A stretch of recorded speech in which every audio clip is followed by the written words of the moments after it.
Okay, that's a good idea. Yeah. Just remove all set points.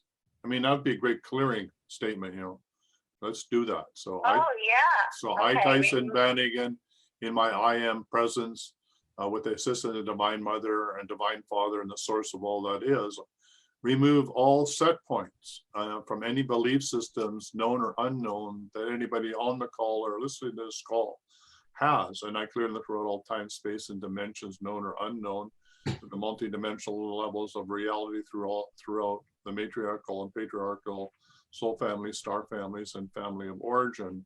And it cleared it all back to origin. And I declare it so in my holy name, so be it, it is done.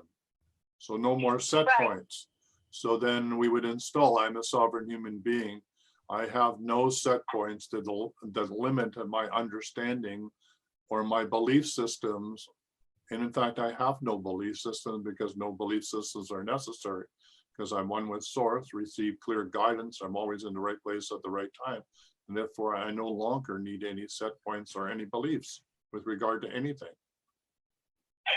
Yeah, that's fabulous. That's really, yeah, that's really great.